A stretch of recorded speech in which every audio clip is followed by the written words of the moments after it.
Hai, saya Hazmi Lokman bin Samsul Kahar. Saya lepasan daripada IKM Alostar mengambil jurusan Diploma Teknik Usahawan dan Reka Bentuk Perabot.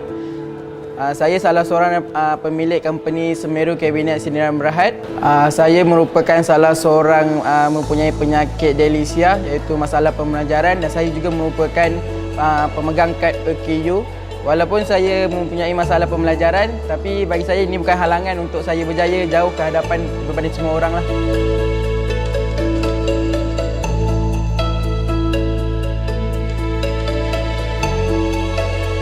Saya minat bidang perabot ni berusia saya masa darjah 4 lah. Saya minat daripada ayah saya sendirilah. Saya belajar daripada ayah saya. Daripada situ saya start minat dan saya terus pasang niat daripada darjah 4 saya nak jadi usahawan perabot di Malaysia lah. Alright, semasa saya darjah 6, saya membaca satu laporan yang dikeluarkan pada MTIB lah, yang usahawan Bumi Putra yang ke ekspor tak sampai 1%. Saya membayangkan 1% tu bagi saya sikit, tapi usahawan kita tak ada sampai 1% pun. So saya pasang niat yang saya nak lengkapkan 1% ataupun lebih lagi lah. Kalau impian saya nak lebih lah, mungkin 5% saya pegang InsyaAllah, dan saya akan menunjuk ajar kepada usahawan-usahawan lain lah nak ke ekspor. Saya berminat masuk IKM bermula daripada saya College Vocational Batu Pahat, di mana semasa saya di College Vocational Batu Pahat, dia melahirkan pekerja berkemahiran. Tapi saya cakap paling baik dengan diri saya, kenapa saya nak jadi pekerja kalau saya boleh jadi bos? So bila saya dah belajar di KB selama 6 bulan, saya dapat iklan kabinet di Facebook lah. Lepas tu saya terus menghubungi Encik Uzairin untuk pergi ke interview. Sejak saya pada kecil lagi, masa saya darjah 4, saya dah disahkan ada penyakit delisia. Banyak cabaran yang saya dah lalui daripada saya darjah 6 sampai saya darjah 3. Tapi sepanjang saya punya cabaran tu, bila saya masuk IKM, saya ubah cabaran tu sebagai semangat untuk saya lebih berjaya. Macam contohnya, saya dipandang sebagai macam budak tak pandai, lemah membaca. Actually saya boleh baca sejak saya darjah 4. Kalau saya cerita ke orang, orang akan terkejut lah. Tapi saya memang start boleh baca daripada darjah 4. Bila saya rasa itu orang menghina ciptaan Tuhan, saya buat comeback lah masa saya masuk KV. Dan daripada KV lagi, saya menunjukkan minat yang sangat tinggi lah. Kalau daripada KV tu, saya dapat nombor 1 dalam kelas. Tak nombor 1, nombor 3. Tak nombor 3, nombor 2. Lepas tu semasa di IKM pula, saya dapat cabaran yang sangat hebat lah daripada kawan-kawan saya. Actually kawan-kawan saya semua dah berumur 23, 25, ada yang 30-an.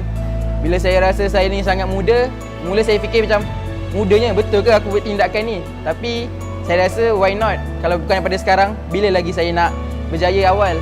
Saya tak nak, saya kalau boleh saya nak pension awal lah dalam bidang ni. So saya kena start awal, saya kena pension awal.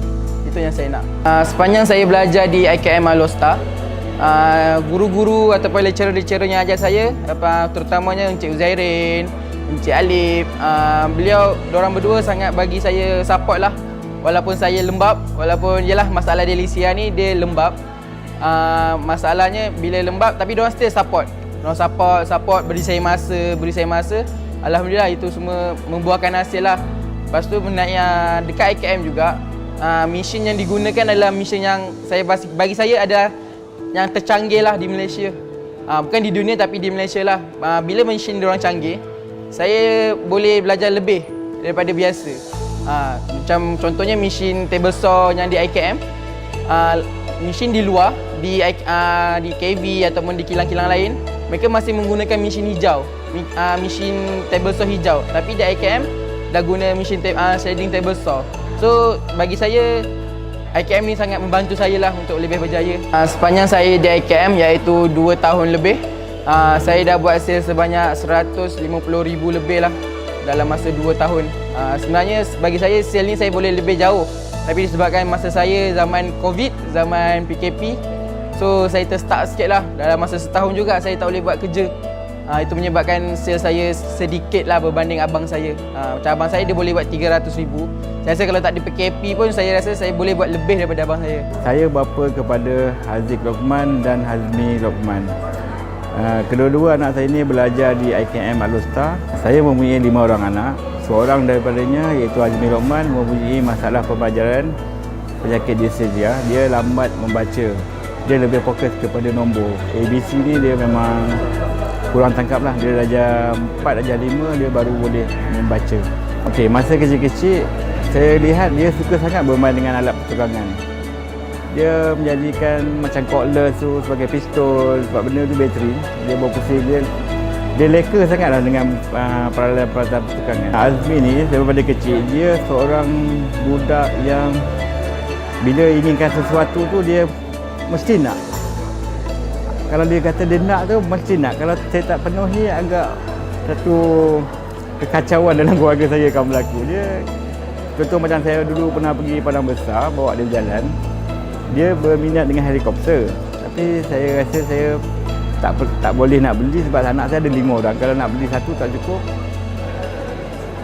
Kena beli 5, tapi bila nak balik tu saya rasa tak sedap hati sebab dia macam menunjukkan emosi yang nak sangat. Sebab dia pun saya bincang dengan isteri saya belikan juga helikopter dia. Yang saya kenal lah bagi seorang usahawan iaitu Semeru Kabinet, seorang pelajar yang asalnya datang ke IKM All-Star untuk temuduga, merupakan rupanya seorang pelajar OKU yang OKU dalam bidang pendidikan lah.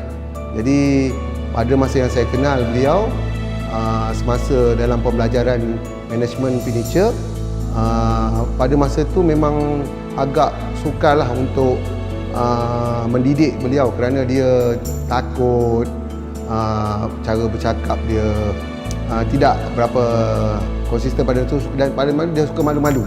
Masa dia datang tu pada umur 16 tahun nak jadi tekno usahawan, nak jadi usahawan dia kata. Tapi pada kita punya syarat kelayakan kita mesti melebihi 18 tahun kerana bila nak jadi usahawan ni dia nak daftar syarikat SSM, dia mesti berumur 18 tahun ke atas. Jadi ayah dia cuba call saya sebab cikgu dia kata dengan saya, kalau tak dapat pun tak apa cikgu, janji cikgu penuhilah hajat dia kerana sebab dia adalah orang kata pelajar istimewa pada masa tu. Jadi saya pun yang saya kenal dia lah. Jadi bila saya kenal dia dan kami pun bagilah, kita fahamlah bila keadaan seseorang yang istimewa ni, kita kena bagi ruang dan peluang untuk dia lah, untuk menjaga hati dia supaya balik nanti. Sebab apa? Abang dia dapat masuk, dia tak dapat masuk, tapi dia nak juga pada umur 16 tahun tu dia nak masuk juga. Tapi dengan akhirnya bukan kita menolak lah, maksudnya bukan kita menolak dia kita panggil dia temuduga. Dan satu ketika apabila kita kata dia tidak berjaya, dia rasa macam yalah bila istimewa ni kan. Tapi saya cakap dengan dia, tak apa, kita cuba lagi. Selepas umur dia 18 tahun dia datang lagi dan bila dia datang tu dia memang merupakan pelajar yang daripada segi peraturan dia ikut peraturan daripada beberapa segi, kan. Maklumlah dia lepasan daripada college vocational, sekolah pelajar college vocational, dan kita groom dia dan ialah banyak ilmu-ilmu yang kita beri kepada dia dan akhirnya dia boleh buat. Dan daripada satu hari selama 2 tahun di IKM All-Star, akhirnya dia boleh buat lah. Kita pun rasa kagumlah dengan kehebatan dia. Bagi pelajar golongan istimewa lah bagi saya, di mana di luar sana lah, kami di Majlis Amanah Rakyat, utamanya di bahagian kemahiran dan teknikal MARA, itu TWET MARA lah yang kita katakan sekarang. Jadi kita boleh bersama-sama bagi golongan yang istimewa ni, kita membentuk, walaupun cabaran dia tak sama dengan cabaran yang kita membentuk usahawan yang normal, kan. Tapi bagi yang usahawan yang istimewa ni, kita ada cara kita sendiri, kita ada adunan kita sendiri, di mana kita tidak meminggirkan golongan-golongan seperti ini, tidak diberi ruang, tetapi kita cuba sedaya upaya bersama 160 orang usahawan membantu sama-sama untuk link antara satu sama lain. Dan akhirnya pada masa ini dia dah ada pekerja, dah menggajikan orang. Yang itu kita nak bahawa saya mengatakan pelajar istimewa ni dia juga boleh berjaya. Harapan saya untuk company saya adalah saya nak jadikan company saya ni setanding dengan company IKEA lah. Kalau orang datang IKEA akan ingat company saya, kalau orang nak buat sesuatu dia akan ingat company saya lah. Saya nak mau kepada ekspor, nak keluar negara, saya nak bawa nama Malaysia lah. Harapan saya kepada anak-anak saya, Haziq dengan Hazmi ini, kalau bolehnya dia teruskanlah perniagaan ni, sebab perniagaan ni pada kacamata saya sangat berpotensi tinggi. Produk-produk daripada Bumi Putra diceburi oleh syarikat Bumi Putra terlalu sikit dibandingkan dengan bukan Bumi Putra. Jadi besar harapan saya meneruskan perniagaan ini dan lebih maju daripada saya. Saya mengharapkan dan saya yakin bahawa beliau telah pergi baru-baru ini ke Pagoh untuk membuka kilang yang baru yang bercita-cita untuk mengeksportkan perabot beliau ke peringkat persada negeri, dan saya yakin beliau akan terus berjaya untuk dalam lapangan yang diceburi. Pesanan saya kepada semua yang mempunyai masalah seperti saya, tak kisahlah anda kurang upaya macam mana pun, daripada segi pembelajaran, penglihatan ataupun fizikal, bagi saya kita tak boleh kalah. Kita jangan tunjuk kita lemah. Jadikan kekurangan kita tu sebagai satu motivasi buat diri kita untuk lebih berjaya.